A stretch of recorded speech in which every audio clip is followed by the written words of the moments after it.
नमस्ते, good morning विद्यार्थी भाइ बहिनीहरू।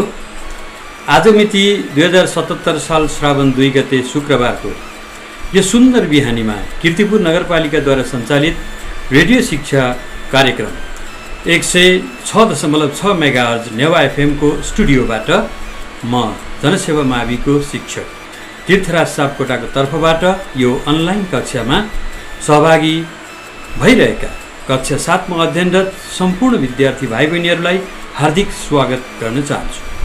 भाइ बहिनीहरू, आफूलाई चाहिने पाठ्यपुस्तक, कपी, कलम आदि सामग्रीहरू लिएर तयार भएर बसेका छौ हैन त? नयाँ कक्षामा नयाँ पाठ्यपुस्तक अनि नयाँ विषयवस्तुहरू पढ्न र सिक्न पाउँदा कति रमाइलो हुन्छ हैन त?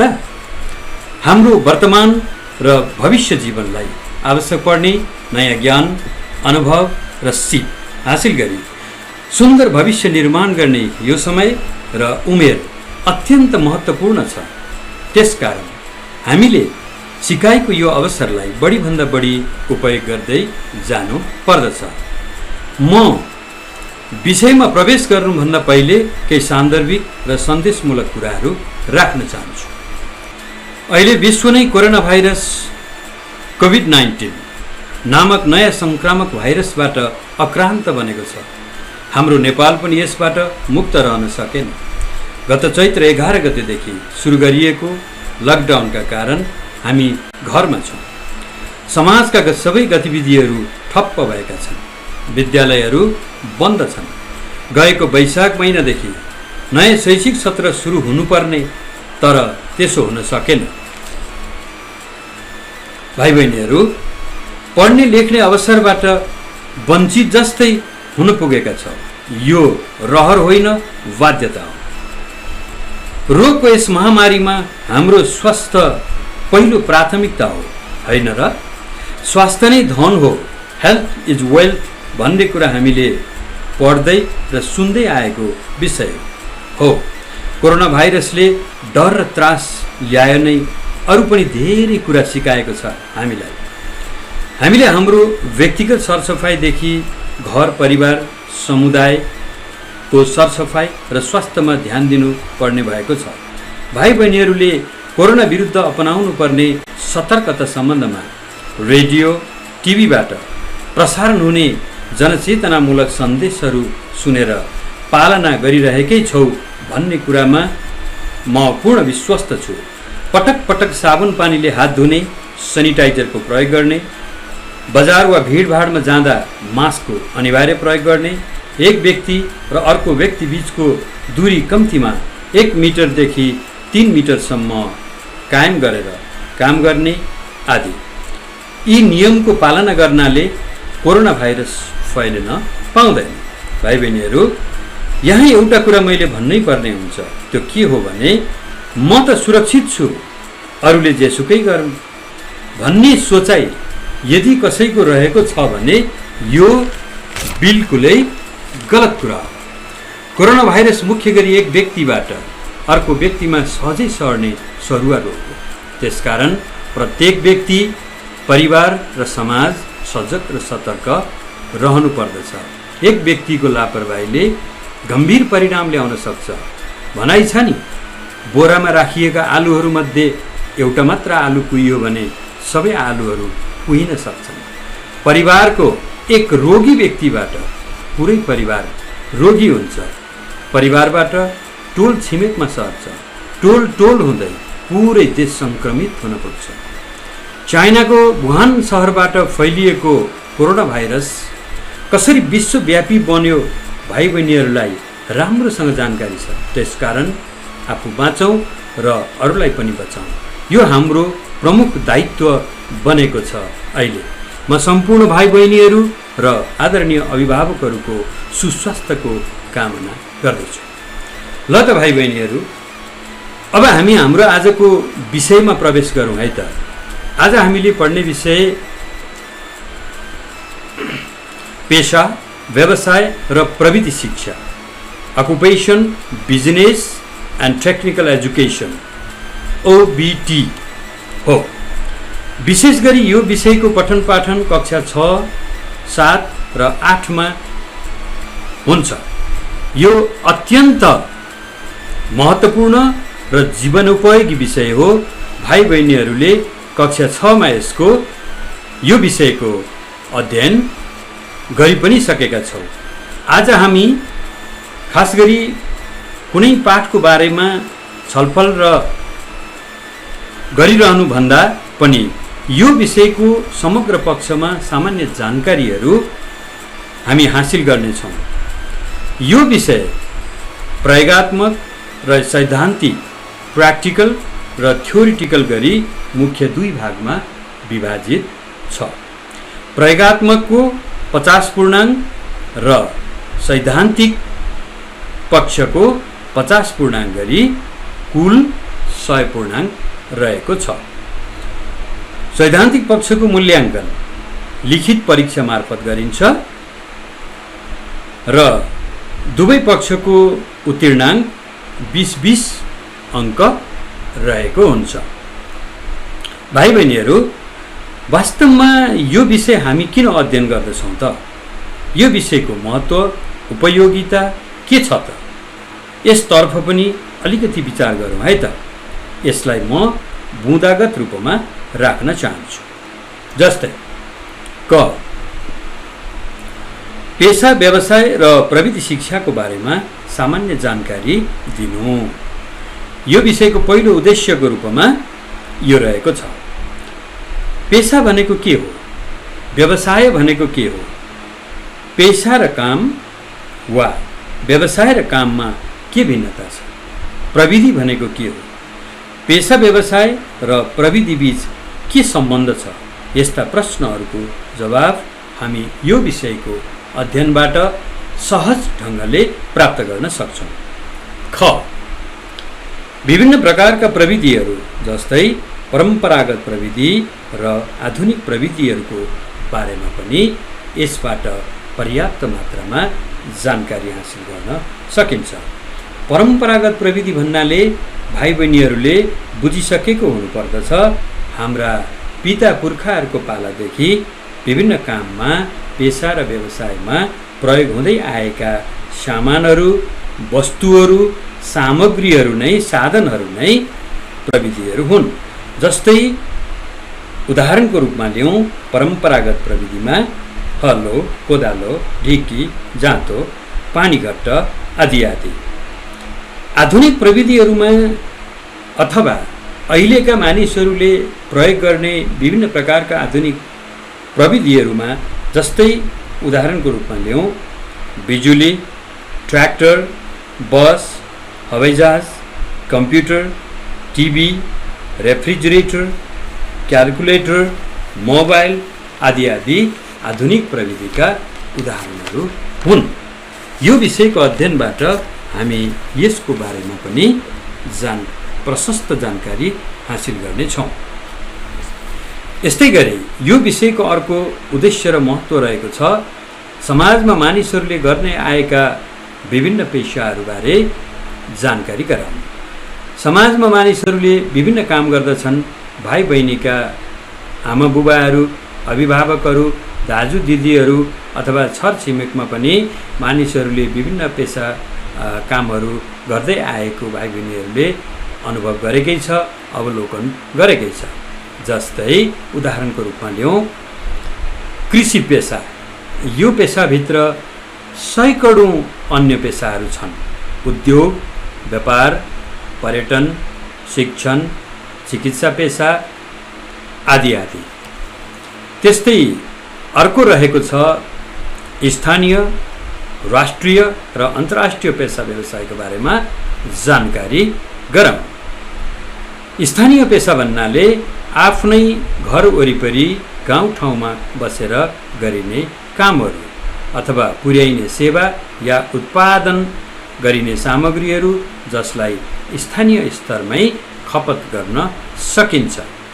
राष्ट्रिय पेशा भन्नाले देशको कुनै एक भागमा उत्पादन भएको सामग्री, वस्तु अथवा एक ठाउँबाट प्रदान गरिएको सेवा त्यो पुरै देशभरि, राष्ट्रभरि नै पुग्दछ भने त्यसलाई हामी राष्ट्रिय पेशा भन्न सक्छौँ। अन्तर्राष्ट्रिय पेसा एक देशबाट अर्को देशमा प्रदान गरिने सेवाहरू हुन्छन् अथवा उत्पादित वस्तुहरूको आयात र निर्यात हुन्छ। यसैगरी यो विषयको अध्ययनबाट रोजगारीबाट हुने फाइदाहरू र बेरोजगारीबाट उत्पन्न हुने सामाजिक समस्याहरू बारेमा पनि हामी प्रशस्त मात्रामा जानकारी हासिल गर्न सक्छौँ। अर्को रहेको छ व्यक्तिलाई उसको रुचि, इच्छा र क्षमता पहिचान गरी भविष्यमा कस्तो पेसा छनौट गर्ने सोबारे जानकारी दिनु। व्यक्तिले कुनै पनि पेसाको छनौट गर्दाखेरि उसको रुचि, इच्छा, क्षमता, बजारको माग आदि विभिन्न कुराहरूलाई अध्ययन गरेर, अवलोकन गरेर, बुझेर पेसा व्यवसायको छनौट गर्नुपर्ने हुन्छ। यो कुराको बारेमा पनि यस विषयको अध्ययनबाट जानकारी हासिल हुन्छ। यस्तै अर्को रहेको छ किताबी ज्ञान वा कक्षा कोठाबाट प्राप्त गरेको ज्ञानलाई व्यावहारिक जीवनमा प्रयोग गर्ने। वास्तवमा भाइ बहिनीहरू, पेसा व्यवसाय विषयको अध्ययनबाट सबैभन्दा ठुलो हामीले प्राप्त गर्ने उपलब्धि भनेको चाहिँ व्यावहारिक ज्ञान नै हो। पेसा व्यवसायको विषय केवल कक्षा कोठामा पढाइने विषय मात्र होइन। यो प्रत्यक्ष रूपले खेतमा गएर, बारीमा गएर काम गरेर सिक्ने विषय हो। यसलाई आफ्नो व्यावहारिक जीवनमा उपयोग गर्ने विषय भएको हुनाले त्यस बारेमा हामी प्रत्यक्ष ज्ञान हासिल गर्न सक्छौँ। अर्को रहेको छ जीवनोपयोगी शिक्षा मार्फत व्यक्तिलाई सृजनात्मक बन्न अभिप्रेरित गर्नु। यसैगरी सानैदेखि स्वावलम्बी गुण अङ्गीकार गर्दै आत्मनिर्भर बन्न प्रेरित गर्नु। र अर्को मुद्दा रहेको छ भविष्यमा एक असल, योग्य, दक्ष, स्वावलम्बी, सृजनशील, आत्मनिर्भर र अनुशासित नागरिक बन्न प्रेरित गर्नु। भाइ बहिनीहरू, वास्तवमा शिक्षाको उद्देश्य भन्नु नै असल, योग्य, दक्ष, स्वावलम्बी, आत्मनिर्भर र अनुशासित नागरिक बन्न प्रदान गरिन्छ। त्यसो भएको हुनाले पेसा व्यवसायको अध्ययनबाट हामी यी कुराहरू राम्रोसँग सिक्न र आफ्नो जीवनमा उपयोग गर्न पनि सक्छौँ। भाइ बहिनीहरू, हामीले भविष्यमा कुनै न कुनै पेसा गर्नै पर्छ। आर्थिक रूपमा आत्मनिर्भर, सबल र सक्षम बन्नै पर्छ। त्यसकारण यो विषयका हरेक एकाइहरू, पाठहरू अत्यन्त महत्त्वपूर्ण रहेका छन्। हामीले अध्ययन गर्दा केवल परीक्षा उत्तीर्ण गर्ने हिसाबले मात्र अध्ययन गर्ने होइन, यसलाई आफ्नो जीवनसँग जोड्ने प्रयास गर्नुपर्दछ। कुनै पनि विषयको अध्ययन गरेर प्राप्त गरेको ज्ञानलाई आफ्नो जीवनसँग जोड्न सक्नुपर्दछ। तब मात्र विषयको महत्त्व, ज्ञानको महत्त्व झल्किन्छ। भाइ बहिनीहरू, माथि उल्लेख गरिएका जुन उद्देश्यहरू छन्, ती उद्देश्यहरू प्राप्त गर्न के कस्ता एकाइ र पाठहरू राखिएका छन् त? अब त्यसबारे पनि म जानकारी गराउँछु है त। तिमीहरूसँग पक्कै पनि पाठ्य पुस्तक छ हैन त? पुस्तकको विषय सूची पल्टाउ त। कतिवटा एकाइहरू, युनिट्सहरू रहेछन्? जम्मा 16वटा एकाइ। ठिक भन्यो। प्रत्येक एकाइमा एउटा विषय क्षेत्र हुन्छ र एकाइभित्र विभिन्न पाठहरू हुन्छ। जस्तै पहिलो एकाइ पेसागत शिक्षासँग सम्बन्धित छ र यसभित्र 11वटा पाठहरू रहेका छन्। एकाइ 2 रोजगारी, तालिम तथा शिक्षासँग सम्बन्धित छ। यसभित्र 4वटा पाठहरू छन्। त्यसैगरी प्रत्येक एकाइभित्र धेरै पाठहरू छन्। एकपटक सर्र हेर त। व्यापार तथा बजार व्यवस्थापन, तरकारी खेती, फलफुल खेती, सुक्खा तरकारी, खाद्य सामग्री, फलफुल बनाउने तरिका, सुक्खा फलफुल बनाउने तरिका, फूल तथा जडीबुटी खेती, पशुपन्छी स्याहार, शिल्पकला, माटोको काम, सिलाई बुनाई, स्थानीय प्रविधि र आधुनिक प्रविधि, गरेर यसरी 16वटा एकाइमा विभाजन गरिएको छ र ती प्रत्येक एकाइहरूभित्र धेरै पाठहरू रहेका छन्। हामीले एक शैक्षिक सत्रमा जम्मा 16वटा इकाइहरूमध्ये 12वटा इकाइहरू मात्र पढे पुग्छ। यहाँनिर हामीलाई अलिकति सजिलो के कुरा हुन पुगेको छ भने सबै 16वटा इकाइहरू हामीले अध्ययन गरिरहनु आवश्यक छैन। परीक्षाको दृष्टिकोणबाट 12वटा इकाइहरू मात्र पढे पुग्छ। जस्तै एकाइ 1 देखि 6 सम्म,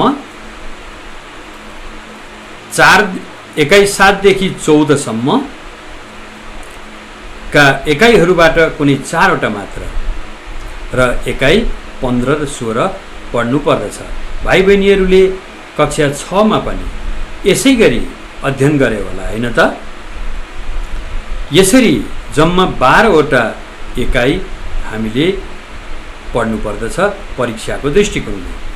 अब परीक्षाको कुरो गर्दा हामीले एक त्रैमासिकमा सबै एकाइहरू अर्थात् 12वटा एकाइहरू नै पढ्नु पर्दछ।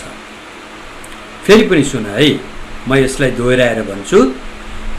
परीक्षाको लागि हामीले एक त्रैमासिक अवधिमा सबै एकाइहरू अर्थात् 12वटा एकाइहरू नै पढ्नु पर्दछ। तर एउटा एकाइका सबै पाठहरू भने पढ्नु पर्दैन।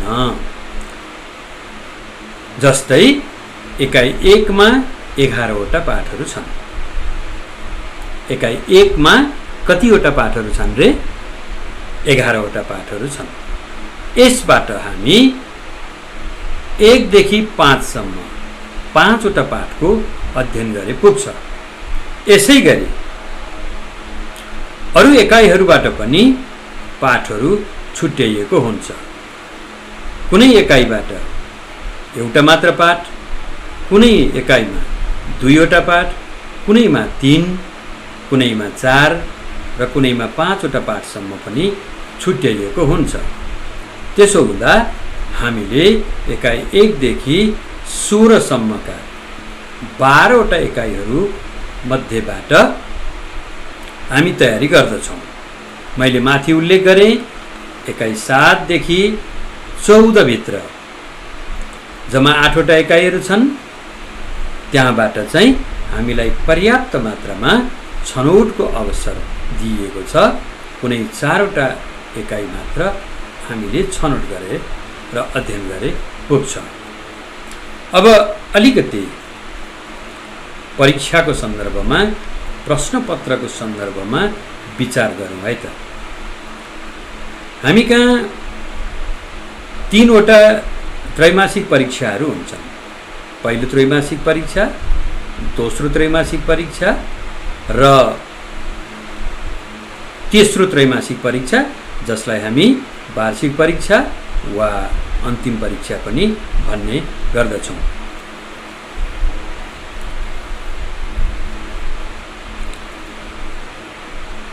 पहिलो त्रैमासिक परीक्षामा हामीले माथि भने जसरी केही छुट्याइएका पाठहरूको तयारी गर्दछौँ हामी भने, यसै गरी दोस्रो त्रैमासिक परीक्षामा पनि तोकिएका पाठहरू, प्रत्येक एकाइबाट तोकिएका पाठहरू हामी तयारी गर्दछौँ र अन्त्यमा जति पाठहरू बाँकी रहेका हुन्छन् ती सबै पाठहरू वार्षिक परीक्षाको लागि हामी तयारी गर्दछौँ। र एउटा बुझ्नुपर्ने कुरा के छ भने वार्षिक परीक्षामा सम्पूर्ण पुस्तकबाट अथवा तोकिएका सबै एकाइहरूबाट पहिलो त्रैमासिक, दोस्रो त्रैमासिक अवधि र अन्तिम सबै पाठहरूबाट प्रश्न सोधिने हुँदा हामीले सम्पूर्ण एकाइहरूको राम्रोसँग तयारी गर्नुपर्ने हुन्छ। प्रश्नको ढाँचालाई पनि म यहाँ राख्न चाहन्छु, किनभने यो भाइ बहिनीहरूको पहिलो कक्षा, नयाँ कक्षा भएको हुनाले अलमल नहोस् भन्नका लागि म केही कुराहरू जानकारी गराउन चाहन्छु। प्रश्नपत्रमा मुख्य 3 समूहहरू हुन्छन्, अर्थात् प्रश्नपत्रलाई 3 समूहमा छुट्याइएको हुन्छ। पहिलो समूहमा 3 वटा प्रश्नहरू हुन्छन्। दोस्रो समूहमा 10 वटा प्रश्नहरू हुन्छन् जम्मा, तर हामीले ती 10 वटा प्रश्नहरू मध्येबाट 5 वटा प्रश्नहरूको मात्र उत्तर गरे पुग्छ। भन्नुको मतलब दोस्रो समूहमा रहेका 10 वटा प्रश्नहरू मध्येबाट 5 वटा प्रश्नहरू आफूलाई उपयुक्त लागेका, आफूले अध्ययन गरेका 5 वटा प्रश्नहरू छनौट गरेर ती प्रश्नहरूको उत्तर लेखे पुग्छ। तर त्यसमा एउटा कुरा के भनिएको हुन्छ भने प्रश्न नम्बर 4 अनिवार्य भनिएको हुन्छ। त्यसो हुँदा भाइ बहिनीहरूले प्रश्न नम्बर 4 लाई छोड्न मिल्दैन। त्यो चाहिँ छनौटको विषय होइन। 5 देखि का अरू प्रश्नहरूबाट चाहिँ हामीले छनौट गरेर 4 वटा प्रश्नको उत्तर दिनुपर्ने हुन्छ। तेस्रो समूहमा जम्मा 2 वटा प्रश्नहरू हुन्छन् र ती दुवैवटा प्रश्नहरू अनिवार्य हुन्छन्, अर्थात् त्यहाँ छनौटको अवसर भने हुँदैन। यसरी जम्मा 10 वटा प्रश्नको मात्र उत्तर दिनुपर्ने हुन्छ। यसको मतलब हो पहिलो समूहबाट 3, दोस्रो समूहबाट 5 र तेस्रो समूहबाट 2। यसरी जम्मा कति भयो? 10 वटा प्रश्नहरू। तर हाम्रो प्रश्नपत्रमा कुल प्रश्नको सङ्ख्या चाहिँ कति हुन्छ? भाइ बहिनीहरूलाई जानकारी छ? ल, जानकारी छैन भने म बताउँछु है त। कुल प्रश्न सङ्ख्या 15 वटा हुन्छन्। हामीले 10 वटा प्रश्नहरूको मात्र उत्तर दिनुपर्ने हुन्छ। अब प्रत्येक प्रश्नको अङ्क कति हुन्छ? भाइ बहिनीहरूलाई जानकारी छ? प्रत्येक प्रश्नको लागि 5-5 अङ्क छुट्याइएको हुन्छ, अथवा कुनै प्रश्नको अङ्कभार कम र कुनै प्रश्नको अङ्कभार चाहिँ बढी। त्यस्तो हुँदैन। सबै प्रश्नहरूको लागि समान 5-5 अङ्कभार छुट्याइएको हुन्छ र कुल पूर्णाङ्क 50 हुन्छ। उत्तीर्णाङ्क कति हुन्छ रे? एकचोटि सुनौ त। मैले माथि नै उल्लेख गरिसकेको छु भाइ बहिनीहरू, प्रयोगात्मक परीक्षा र यो विषयगत परीक्षाको उत्तीर्णाङ्क 20-20 अङ्क रहेको हुन्छ। अब प्रयोगात्मक परीक्षाको अलिकति चर्चा गरौँ, किनभने हाम्रो पेशा, व्यवसाय तथा प्रविधि शिक्षा पुस्तक कुल 100 पूर्णाङ्क हुन्छ।